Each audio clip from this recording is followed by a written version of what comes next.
Igbo mma mmanụ ashekpe ekele ihe asaa. O nwere ihe m chọrọ ịrụtụla ndị Igbo anyị aka so that ndị mmadụ na-use psychology ndị other part of the country against us. Unu ekwemala shimone ewurebere na anyị na-aṅụ gari nwe nwochi gbahụhụ otu agbahụ onwe nwanya anyị meke onwe anyị no fight our cause.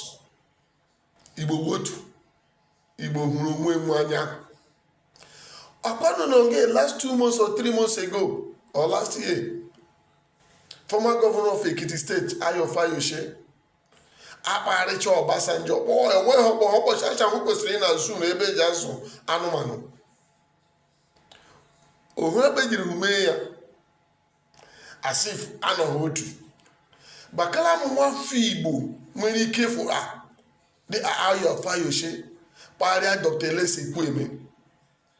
Elesekweme Akama today, all the high-ranking officer in Southeast, vice president, as at that time. Onwe Igbo nwere ike ime anyị, Igbo jenye respect. No longer my contesting 2023 election. How many people shall allow Yoruba for? How many people should allow Hausa for that? Ajimana chala no. Bankbaso, Atiku, many of them, Tinubu, Showere, all of them, they came out. See, here they make a psychological fight. Why not to those of you in our National Assembly come together and fight? How many are we? I am only 5 states. Some of them are 6, some of them are 7. Even those 5 of us be together, onwe ha ga hipidana. And the man fighting he release all this Okali, all T-shirt and he release not just Okali Bikunu. He release Kanu, Nande Kanu. Ndi bana fight la. But they use federal government power and apparatus to fight against Indigo. So here kuga Bakalam nde wenike look at apprenticeship today.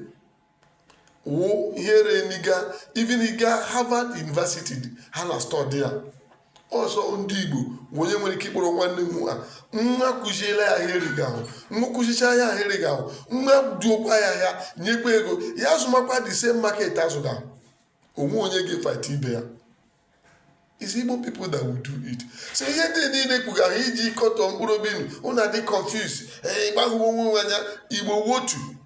And again, watch your village in Alibo Nine, Gamba village, Jepa village, Ebekemu, Jala Osa, Jala Yoruba, Jedia village.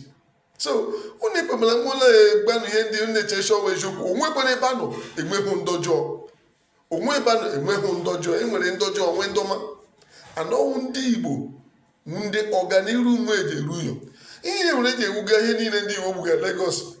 I sit them down where our role and the Nigerian government team again. Only Bible seaport, only international airport. Bakala many things given Igishi Vuba Ayage. Say Vudune Lagos, Ayedoma. So Ibani Wotu.